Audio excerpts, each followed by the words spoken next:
Hello friends, आप सबका कक्षा 6 विज्ञान विषय के पाठ 16 कचरा संग्रहण एवं निपटान के अभ्यास प्रश्नों की इस क्लास में हार्दिक स्वागत है।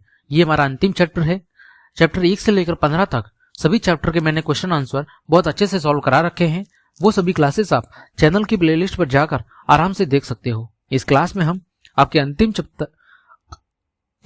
चैप्टर 16 के अभ्यास प्रश्नों को सॉल्व करने जा रहे हैं। तो चलिए शुरू करते हैं। देखें, पहला प्रश्न दिया गया है, निम्नलिखित के उत्तर दीजिए।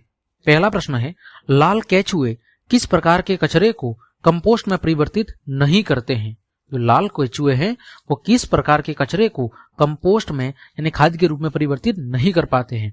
तो जो लाल केचुए होते हैं वो कुछ अपशिष्ट पदार्थ जैसे प्लास्टिक, नमक, अचार, तेल, सिरका, मांस और दूध से निर्मित अपशिष्ट कचरे को कंपोस्ट में परिवर्तित नहीं कर पाते हैं।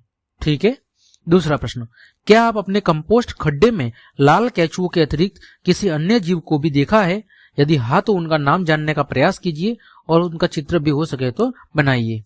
तो हम कहेंगे नहीं, हमने कंपोस्ट खड्डे में लाल केचुओं के अलावा किसी भी अन्य जीव को नहीं देखा है। ठीक, तो ये आपका पहला प्रश्न था। दूसरा प्रश्न, चर्चा कीजिए। प्रश्न है, क्या कचरे का निपटान केवल सरकार का ही उत्तरदायित्व है? तो हम कहेंगे नहीं, कचरे का निपटान केवल सरकार के साथ साथ एक आदमी का भी क्या है, उत्तरदायित्व है। यानी प्रत्येक व्यक्ति का उत्तरदायित्व है जो उस समाज में रह रहा है। हमारी भी ये जिम्मेदारी है कि जहां तक हो सके हमें हर जगह सफाई रखनी चाहिए, क्योंकि कुछ जगह ऐसी होती है जहां सिर्फ सरकार के सहयोग से हम सफाई करवा सकते हैं। तो वहां पर निश्चित रूप से सरकार की जिम्मेदारी होगी, लेकिन हर जगह सरकार की जिम्मेदारी हो यह जरूरी नहीं है। हमें अपने लेवल पर भी साफ सफाई का ध्यान रखना चाहिए। दूसरा, क्या कचरे के निपटान से संबंधित समस्याओं को कम करना संभव है? तो हम कहेंगे हाँ, कुछ हद तक ये सभी समस्याओं का निपटान हम कर सकते हैं।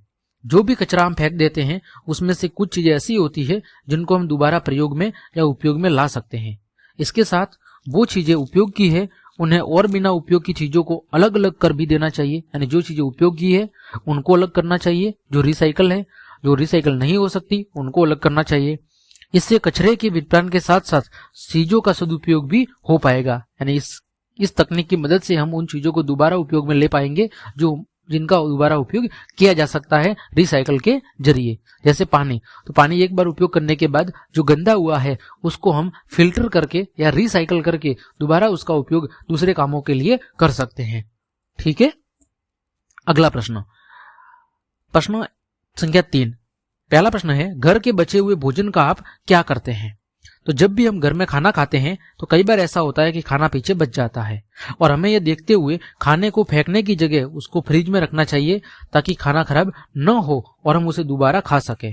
अगर ऐसा आप नहीं चाहते हैं तो आप पशु पक्षियों, गाय, कुत्तों या जो गरीब अन्य लोग हैं उन्हें भी खिला सकते हैं। ठीक है। दूसरा प्रश्न, यदि आपको और आपके मित्रों को किसी पार्टी में प्लास्टिक की प्लेट अथवा केले के पत्ते में खाने का विकल्प दिया जाए तो आप किसे चुनेंगे और क्यों? तो इस विकल्प में मैं केले के पत्ते में खाना खाना पसंद करूंगा। क्यों? क्योंकि केले के पत्तों को हम कंपोस्ट कर सकते हैं, लेकिन प्लास्टिक के प्लेट को कंपोस्ट करना उस केले के पत्ते की तुलना में क्या होगा, मुश्किल होगा। और प्लास्टिक की चीजें हमारे वातावरण को भी बहुत ज्यादा नुकसान पहुंचाती है और हमारे शरीर के लिए भी क्या होती है, हानिकारक होती है। अतः मैं केले के पत्तों में खाना पसंद करूंगा। ठीक, आगे बात करते हैं। प्रश्न संख्या 4 दिया गया है। पहला प्रश्न, विभिन्न प्रकार के कागज के टुकड़े एकत्रित कीजिए, पता कीजिए इनमें से किसका पुनः चक्रण किया जा सकता है। तो देखो, कुछ कागज के टुकड़े ऐसे होते हैं जिन्हें हम दोबारा उपयोग में ला सकते हैं। पेपर, लुगदी का उपयोग डस्टबिन और जहाजों को बनाने के लिए किया जा सकता है, लेकिन प्लास्टिक कोटेड जो पेपर होते हैं को रिसाइकल करना आसान नहीं होता। एकत्रित किए गए कागज के टुकड़े प्लास्टिक का कागज, समाचार पत्र, पुस्तिकाओं के पन्ने, पुराने लिफाफे, मैगजीन, प्लास्टिक आदि, इनमें से कागज, समाचार पत्र, पुराने लिफाफे, पुस्तिका के पन्ने, मैगजीन आदि को पुनः चक्रित किया जा सकता है और इनका दोबारा उपयोग किया जा सकता है। वही कुछ कागज से निर्मित जो प्लास्टिक के रूप में कोटेड किए गए हैं उनका हम दोबारा रिसाइकल करके उपयोग में नहीं ला सकते हैं। ठीक। दूसरा प्रश्न, लेंस की सहायता से कागजों के उन सभी टुकड़ों का परीक्षण कीजिए जिन्हें आपने उपरोक्त प्रश्न के लिए एकत्रित किया था। क्या आप कागज की नई सीट और पूर्ण चक्रित कागज की सामग्री में से कोई अंतर देखते हैं? तो हम कहेंगे कि पूर्ण चक्रित कागज नई शीट के मुकाबले में चमक रहित और कैसा होगा, थोड़ा खुरदुरा होगा, क्योंकि जिस कागज को हम रिसाइकल करके दोबारा उपयोग कर रहे हैं उसकी चमक थोड़ी कम हो जाएगी और वो पहले की तुलना में क्या हो जाएगा, थोड़ा खुरदरा हो जाएगा। जैसा आपने देखा होगा अपनी कॉपी होती है वो बिल्कुल व्हाइट पेज की होती है, लेकिन जो आपकी रफ कॉपी होती है उसके पेज थोड़े ब्लैक ब्लैक और खुरदरे होते हैं। क्यों? क्योंकि उसको रिसाइकल करके दोबारा बनाया गया है। उसी तरह जो गत्ते वगैरह होते हैं तो वो रिसाइकल करके दोबारा बनाए जाते हैं, तभी उनका रंग फीका पड़ जाता है, यानी चमक रहित हो जाते हैं और वो क्या हो जाते हैं, खुरदरे हो जाते हैं।